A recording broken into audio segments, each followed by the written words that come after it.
யார் யாரோ வாழ்வீரே சிலுவையை கண்டீரோ, சிலுவைக்காய் பணி செய்ய வாரீரோ.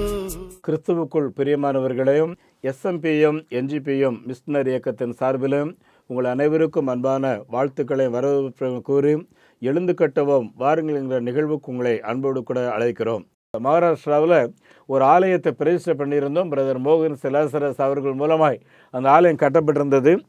பெருந்திரளாக உள்ளூர் தலைவர்கள் வந்திருந்தார்கள். அந்த ஆலயத்தில் வந்திருந்த எல்லாருக்கும் வேதாகமத்தை கொடுத்தோம். அதை வாங்கிக்கிட்டு அந்த கிராம தலைவர் என்ன சொன்னார்னா, ஐயா, நான் இந்த பகுதியில் பஞ்சாயத்து தலைவர், எந்தெந்த கிராமங்கள்லாம் கோயில் இல்லையோ அங்கெல்லாம் நீ கோயில் கேட்டு உனக்கு இடம் தாரோம் அப்படின்னு சொன்னார். சொல்லிட்டு என்ன சொன்னார்னா, நீங்கள் இப்படிப்பட்ட ஆலயங்கள் அங்கெல்லாம் கட்டுறதுனால தான் குடும்பம்னா என்ன, குழந்தைங்க பள்ளிக்கூடத்துக்கு ஏன் போகணும், அருமையானவர்களே ஏன் படிக்கணும், இதெல்லாம் எங்கள் கிராமத்து மக்கள் புரிஞ்சுக்கிடுறாங்க. இல்லைன்னா ஒரே நாடோடித்தனம், ஒரு குடும்பம் கிடையாது, வாலிபர்களுக்கு துன்மார்க்கும், குடிக்கிறது, பெண்களை கேவலமாக நடத்துறது, இதுதான் வேலையாக இருக்குது. ஆனால் இந்த சுவிசேஷம் அழகிய மனிதர்களாக மாற்றுகிறது என்று அவர் சொல்லி அழைப்பு கொடுத்து விட்டு போனார். ஆகவே அருமையானவர்களே, வேகமாக செய்யப்பட வேண்டிய பணி இந்த நற்செய்தி. அது மாத்திரமல்ல, நிறைய குடும்பங்களில் கிடக்கிற வேதனைகள், சாபங்களை மாற்றுகிறது ஆண்டவர். பொதுவாக இந்த வட மாநிலங்களில் நிறைய கலாச்சாரங்களில் பார்த்தீங்கன்னா, குழந்தை இல்லைன்னா உடனே வேற கல்யாணம் பண்ணிவிடுவாங்க. என் அன்புக்குரியவர்களே, இப்படி சாபக்கேடான நிலைமைகள் எல்லாம் மாற்றி புத்திர பாக்கியத்தை தருகிறவர் நம்முடைய ஆண்டவர் பார்த்துக்குங்க. அதே போல் அருமையானவர்களே, நம்முடைய ஜார்க்கண்ட் பணித்தளத்தில் ஒரு அற்புதம் பார்த்துக்குங்க. அங்கே பார்த்தீங்கன்னா கோகிலா என்ற அந்த சகோதரி, இந்த சகோதரி அசுத்தாவினாலே அலக்களிக்கப்பட்டு மிகவும் வேதனையோடு பணங்களை நிறைய செலவு பண்ணி மந்திரவாதிகள்கிட்ட போய் விடுதலையே கிடையாது, நிம்மதியே கிடையாது. அப்படி இருக்கிற நேரத்தில் தான் நம்முடைய மிஷனரி சியாம் அங்கே இருக்கிறாரு. அவர் பார்த்திங்கன்னா அவர் ஒரு ரவுடியாக இருந்து மாறினவர். ஆகவே அவர் அந்த வீட்டில் போய், ஏம்மா, நானும் இதே மாதிரி தான் அசுத்தாவினால் அலக்களிக்கப்பட்டு ஒரே துன்மார்க்கமாக இருந்தேன், இயேசு வந்தார், என்னை தொட்டார், குணமாக்கினார், நிச்சயமாக உனக்கும் ஒரு விடுதலையை தருவார் அப்படின்னு சொல்லி அந்த கோகிலாவுக்காக உபவாசத்தோடு தேவ சமூகத்தில் ஜபிக்கும்போது அந்த மகள் மேலே இருந்த அசுத்தாவிகள் ஒன்றொன்றாக மிகவும் சத்தமிட்டு அலறி அடித்து கொண்டு ஓட ஆரம்பித்தது. கர்த்தர் அந்த மகளை இன்றைக்கு சுகத்தோடு வைத்திருக்கிறார். என் அன்புக்குரியவர்களே, இயேசு அவருடைய சீசர்களோடு இருந்து அடையாளங்கள் அற்புதங்கள் மூலம் வார்த்தைகளை உறுதிப்படுத்தினார். அப்படிங்கிறத SMPM பணிமையங்கள் எங்கிலேயும் தேவன் செய்து கொண்டிருக்கிறார். ஆகவே இந்த மிஷனரி இயக்கத்துக்காக தொடர்ந்து ஜெபம் பண்ணுங்க. ஒவ்வொரு நாளும் பார்த்தீங்கன்னா காலையில் 4:30 மணிக்கு ஆண்டுடைய சமூகத்தில் திறப்பின் வாசலில் நின்று தேசத்தின் ரட்சிப்புக்காக, அழிந்து கொண்டிருக்கிற ஆத்துமாக்களுக்காக, தேவையோடு இருக்கிற மக்களுக்காக, வேதனையோட கண்ணீரோட புலம்பிக் கொண்டிருக்கிற மக்களுக்காக நாங்கள் ஆண்டுடைய சமூகத்தில் ஜெபம் பண்ணுறோம். பார்த்துக்குங்க அருமையானவர்களே, இந்த ஜெபத்தை கேட்டு தான் ஆண்டவர் பெரிய காரியங்களை செய்கிறாரு. இந்த வார்த்தைகளை கேட்டுக்கொண்டிருக்கிற உங்கள் வாழ்க்கையிலையும் கர்த்தர் பெரிய காரியங்களை செய்வார். அருமையானவர்களே, நான் பணிமையங்களில் இப்படி நற்செய்தி அறிவிக்கிறது மாத்திரம் இல்லை, நம்முடைய விசுவாசிகளுடைய பிள்ளைகள் தரமாக படிக்க வேண்டும் என்பதற்காக குழந்தைகளை படிக்க வைத்து கொண்டிருக்கிறோம்.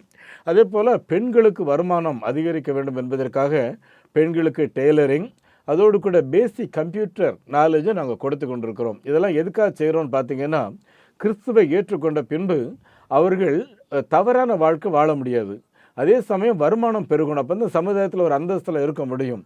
ஆகவே அவர்களுக்கு வருவாய் பெறுவதற்கு சில காரியங்களை செய்து கொண்டிருக்கிறோம். அருமையானவர்களே, இந்த காரியங்களுக்காகலாம் ஜெபித்து கொள்ளுங்கள். இவளுக்கெல்லாம் நிறைய தேவைகள் உண்டு. நீங்கள் ஜெபியுங்க. ஆண்டவர் உங்களை நேவனார்னா ஒரு கம்ப்யூட்டர் நீங்கள் வாங்கி கொடுக்கலாம் 10,000 ரூபாய், ஒரு டெய்லரிங் மிஷின் வாங்கி கொடுக்கலாம் 10,000 ரூபாய் தேவை. அன்புக்குரியவர்களே, எங்களுடைய ஊழியங்களை ஆதரிக்கிறதற்கு எங்களுடைய அக்கௌண்ட் நம்பரை குறித்து வைத்துக் கொள்ளுங்கள். ஸ்டேட் பேங்க் ஆஃப் இந்தியா, நெகேமியா new generation partaker movement, state bank of India. இந்த அக்கௌண்ட்டில் உங்களுக்கு 80G எக்ஸப்ஷன் இருக்கிறது. நீங்கள் கொடுக்குற சிறப்பு நன்கொடைகளுக்கு அதை 80Gயில் நீங்கள் கிளைம் பண்ணி கொள்ளலாம். Account number 42 17 80 20 691. IFSC code SPIN 00061767. எங்களுக்காக ஜெபித்துக் கொள்ளுங்கள். எங்களுடைய தொலைபேசி எண் 9447375550 9043867550. அருமையானவர்களே, இந்த நாட்களில் தேவனின் படைப்பில் ஏற்பட்ட சீரழிவு என்கிற பொருளில் நாம் பார்க்கிறோம். அருமையானவர்களே, தேவனுடைய படைப்பில் மிகவும் சிகரமானவன் மனிதன் என்பதுதான் நான் உங்களோடு கூட பேசுகிற காரியம். அதில் மார்க்கு 5வது அதிகாரத்தில் எடுத்துக்கிட்டீங்க என்றால், அங்கே ஒரு மனிதனின் சீரழிவை குறித்து பார்க்கிறோம். இவன் ஒரு அசுத்தாவினால் அலக்களிக்கப்பட்டு, உடல் முழுவதும் அவன் ஒரு கல்லை எடுத்து தன்னையே காயப்படுத்தி கொண்டிருக்கிறான். யாரும் அவனால் சங்கியால் கட்ட முடியாமல் இருந்துச்சு. கல்லறை தான் அவனுடைய குடியிருப்பு. அந்த பகுதியில் யாராவது வராங்கன்னு தெரிஞ்சால் அவன் போடுகிற அந்த சத்தம் ஊரே அதிர்ற மாதிரி இருக்கும். தேவனின் படைப்பு இப்படி அலங்கோலமாக்கி சாத்தான் இதை பார்த்து மகிழ்ச்சிகரமாக கொந்தளித்து கொண்டிருக்கும்போது இயேசுவுக்கு அது துக்கமாக இருக்கிறது. இவனை எப்படியாவது விடுவிக்க வேண்டும், இவனுக்கு ஒரு அற்புதத்தை செய்ய வேண்டும் என்று சொல்லி இயேசு அந்த வழியாக போகிறார். அருமையானவர்களே, அவனிடத்தில் கேட்குறாரு, உன் பேர் என்னன்னு சொல்லி. நான் லேகியோன் அப்படிங்கிறான். லேகியோன்னாலே 6,20,000 பேர் கொண்ட ஒரு ரோம படையினுடைய ஒரு அமைப்பு பார்த்துங்க. இத்தனை கொடூரமான தலைவர்கள் இருக்கிற ஒரு இடம் மாதிரி அவன் தன்னுடைய வாழ்க்கையை சீரழித்து வச்சிருக்கிறான். என் அன்புக்குரியவர்களே, இயேசு அவனுக்குள்ளாக இருக்கிற அந்த அசுத்த ஆவியே இவனை விட்டு புறப்பட்டு போ என்று கட்டளை கொடுக்கிறார். அப்போ அந்த பொல்லாத ஆவிகள் எல்லாம் ஓடி வந்து அங்கே என்ன கேட்குதுன்னா, ஆண்டவரே, நாங்கள் எல்லாரும் எங்கேயாவது போய் அமிழ்ந்து போகிறதுக்கு இல்லாமல் இந்த பன்றிகளுக்குள்ளே போகும்படி எங்களுக்கு உத்தரவு கொடுன்னு சொல்லி ஒரே நேரத்தில் 2000 பன்றிகளுக்குள்ளாக அந்த அசுத்தாவிகளாக நுழைஞ்சி அந்த பன்றிகள் அப்படியே கடலுக்கு போய் அமிழ்ந்து செத்து போய்விட்டன அப்படின்னு சொல்லி சரித்திரத்தை எழுதியிருக்கு. இப்போ இவன் காயப்படுத்திக்கிட்டு இருந்தவன் புத்தி தெளிந்தவனாகி நல்ல வஸ்திரம் தரித்து இயேசுவின் பாதத்தண்டை உட்கார்ந்துருக்கிறான். என் அன்புக்குரியவர்களே, அவன் இயேசு கிறிஸ்துவின் ஒரே ஒரு விண்ணப்பம் கேட்குறான். ஆண்டவரே, இப்படி அலங்கோலமாக இருந்த என்னுடைய வாழ்க்கையை நீ சீர்படுத்தி விட்டீரே, இனி நீர் எங்கே போனாலும் உம்மை நான் பின்பற்றி வருவேன் என்று சொல்லி. அருமையானவர்களே, சாது சுந்தர் சிங் என்ற ஒரு தேவனுடைய மனிதர் ஊழியம் செய்து கொண்டிருக்கும்போது ஒரு வாலிபன் இயேசு கிறிஸ்துவனிடத்தில் சாது சுந்தர் சிங்கத்தில் கேட்குறாரு, ஐயா, நீங்கள் செய்கிற ஊழியம் எனக்கு ரொம்ப பிடிச்சிருக்கு, உங்கள் போதனைகளை எப்பவும் கேட்டுக்கிட்டே இருக்கலானே, நான் உங்கள் கூட இருக்க விரும்புகிறேன்னு சொல்லும்போது சாது சுந்தர் சிங் என்ன சொன்னார்னா, தம்பி, நீ கேட்டுக்கிட்டு இருந்த போதனை உனக்கு யூஸ்ஃபுல்லாக இருந்துச்சுன்னா நீ கற்றுக்கொண்டதை மற்றவர்களுக்கு போய் சொல்லு. யாங்கூட இருக்கிறதுல உனக்கு என்ன பிரயோஜனம் இருக்குது, அதனால் போய் நீ மற்றவங்களுக்கு சொல்லு அப்படின்னு சொல்லி சொன்னார். இயேசு கிறிஸ்துவம் இந்த பொல்லாத ஆவி பிடித்து அலக்களிக்கப்பட்டிருந்த இந்த லேகியோன் இடத்துல சொல்கிறாரு, தம்பி, உனக்கு செய்யப்பட்ட இந்த விடுதலையை உன் தேசம் எங்கிலே போய் சொல்லுன்னு சொல்லி சொல்கிறாரு. அவன் தெக்க போல நாடு எங்கிலும் போய் தேவனின் நாமத்தை பிரேஸ்தப்படுத்தினான் என்று சொல்லி மார்க்கு 5:20 வாசிக்கிறோம். அருமையானவர்களே, நாங்கள் வட இந்திய பகுதிகளில் ஊழியம் செய்கிறோம். நாங்கள் வெற்கு பெங்காலில் பார்த்தீங்கன்னா துர்கா போரின்னு சொல்லி ஒரு சகோதரி, அந்த மகள் மேலே 8 பொல்லாத ஆவி.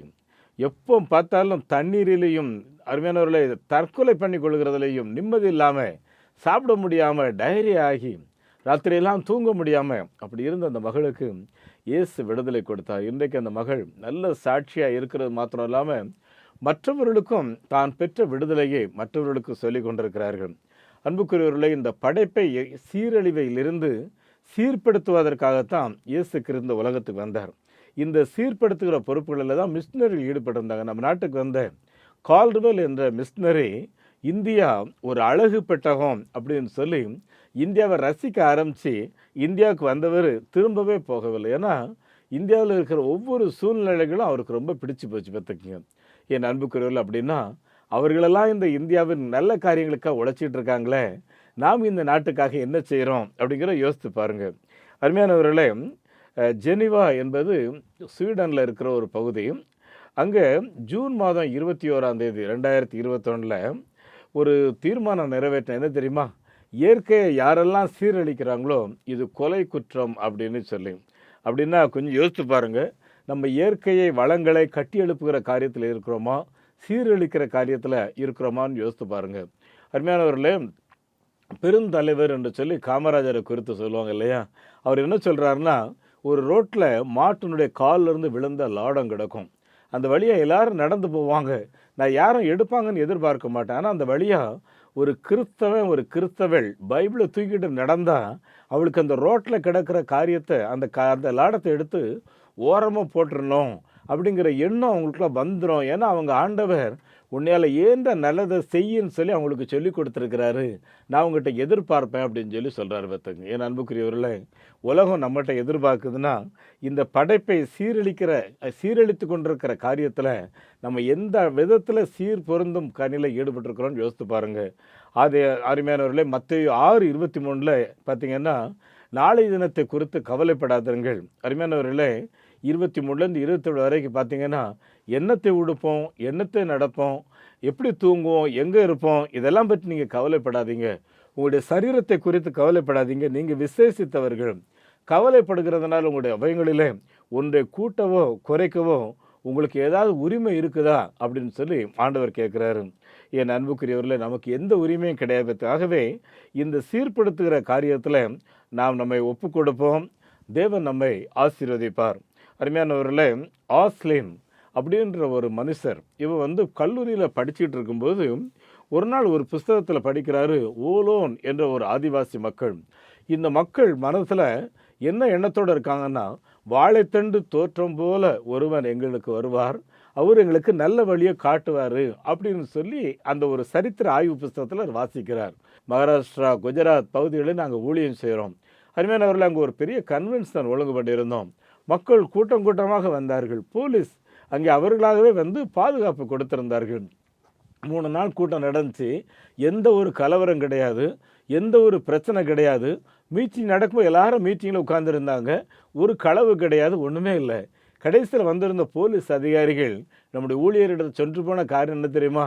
அருமையானவர்களே, இப்படி ஒரு போதனை, இப்படி ஒரு ஒழுக்கம் நிறைந்த ஒரு ஜனக்கூட்டம் இருக்கும்னு சொன்னால் போலீஸ்காரங்களுக்கோ மிலிட்ரிக்கோ இந்த நாட்டில் வேலையே இல்லையே அப்படின்னு சொல்லிட்டு போனார். அதில் ஒரு ஆள் பார்த்தீங்கன்னா பயங்கர ரவுடி, பிட் பாக்கெட் அடிக்கிறவன், விபச்சார தொழிலில் அவனுடைய மனைவி ஈடுபட்டிருந்தாள். அதுமாதிரி அவனை பிடிக்கிறதுக்கு எத்தனையோ காலங்கள் முயற்சி பண்ணி, ஏன்னா காட்டுக்குள்ளே ஓடிடுவான் பார்த்துருங்க, பிடிக்க முடியாது. ஆனால் இன்றைக்கு அவன் மனம் மாறி அவனும் இயேசுவை ஆராதிக்கிறவனாய் மாறி இருக்கிறான். என் அன்புக்குரியவர்கள், இந்த சுவிசேஷம் அழகிய மனிதர்களை மாத்திரமல்ல, பாழான ஒவ்வொரு காரியத்தையும் சீர்படுத்துகிற காரியத்தை செய்கிறது. ஆகவே தான் இந்த சீர்படுத்துகிற கனிகளை உங்களை ஈடுபடுத்துங்கள் என்று சொல்லி உங்களை அன்போடு கூட கேட்கிறேன். இந்த மிஷினரி பணியில் உங்களுடைய பங்கு என்ன என்று சொல்லி தீர்மானம் பண்ணுங்க. ஒரு மிஷினரியை ஸ்பான்சர்ஷிப் செய்யலாம், ஒரு ஆதிவாசி குழந்தையை படிக்க வைக்கலாம், கிராமங்கள் ஆலயம் இல்லாத இடத்துல ஆலயங்கள் கற்ற கிளம்பலாம். உங்களுடைய தீர்மானங்கள் தான் என்ன? உங்களுக்காக நான் ஜெபிக்க விரும்புகிறேன். எங்கள் பரலோகத்தின் நல்ல ஆண்டவரே, இந்த நாளில் பிள்ளைகளோடு கூட நீர் பேசினதற்காக உமக்கு ஸ்தோத்திரம். ஆண்டவரே, நீர் சீர்படுத்துகிற தேவன் என்பதையும், வாழ வழி இல்லாதவர்களுக்கு வாழ வழியை உண்டாக்குகிறவர் என்பதையும், முழு சமூகத்தையும் மாற்றுகிறவர் என்பதையும், நீ பெற்றுக்கொண்ட ஆசீர்வாதத்தை மற்றவர்களுக்கு விளங்கவை நீ பிரசங்கம் பண்ணு என்று சொல்லி எங்களுக்கு நீர் கட்டளையிட்டு சென்றிருக்கிறதை எண்ணி பார்த்து ஆண்டவரே உமக்கு நன்றி செலுத்துகிறோம். ஆண்டவரே, அந்த நாளில் கேட்ட வார்த்தைகள் 30, 60, 100 எங்களுக்குள் வேறுவிடட்டும், பலன் கொடுக்கட்டும். உமக்கு மகிமையாய் நாங்கள் எழும்பி நிற்கட்டும். ஆண்டவரே பிதாவே, இந்த வார்த்தைகளை கேட்டுக்கொண்டிருக்கிற ஒவ்வொருவரையும் தொட்டு ஆசீர்வதியும். யாரெல்லாம் அசுத்தாவினால் அலக்களிக்கப்பட்டு யார் எங்களுக்கு விடுதலை தருவார்கள் என்று சொல்லி இரவு முழுவதும் தூங்க முடியாதபடி படுக்கையில் புரண்டு கொண்டிருக்கிறார்களோ, அப்படிப்பட்ட ஒவ்வொருவரையும் இயேசுவே நீர் கண்ணோக்கி பார்க்கும்படி செபிக்கிறோம். உம்முடைய பிள்ளைகள் எதிர்பார்க்கிற அந்த விடுதலையை நீர் கொடுக்கும்படி செபிக்கிறோம். ஆண்டவரே, கர்த்தர் அப்படியே செய்கிறதற்காக ஸ்தோத்திரம். கர்த்தரை நம்புகிறவர்கள் வெட்கப்பட்டு போகாதிருந்தார்கள் எழுதியிருக்கிறதே. உம்மை நம்பி வந்திருக்கும் உடைய பிள்ளைகள் யாரும் வெட்கப்பட்டு போகாதபடி நீர் காத்துக்கொள்ளும். அப்படியே நீர் செய்கிறதற்காக உமக்கு ஸ்தோத்திரம். ஆண்டவரும் அருமை இரட்சகருமாகிய இயேசு கிறிஸ்துவின் நாமத்தில் இந்த ஜெபத்தை கேட்கிறோம் பிதாவே, ஆமேன். நம்முடைய ஆண்டவர் இயேசு கிறிஸ்துவனுடைய கிருபையும், பிதாவாகிய கடவுளின் அன்பும், பரிசுத்த ஆவியானவரின் பராமரிப்பு, நடத்தல், ஆசீர்வாதம் நம் அனைவரோடும் இன்றும் என்றும் சதா காலங்களிலேயும் தங்கியிருப்பதாக. ஆமேன். இந்த மாபெரும் நற்செய்தி பணியில் ஒரு ஆதிவாசி குழந்தைய நீங்கள் 600 ரூபாய் கொடுத்து படிக்க வைக்கலாமே, உங்களால் ஏன்ற கோயை கொடுத்து ஒரு ஆலயங்கள் கட்டுவதற்கு தீர்மானம் எடுக்கலாமே. உங்களுடைய பங்குகள் என்ன?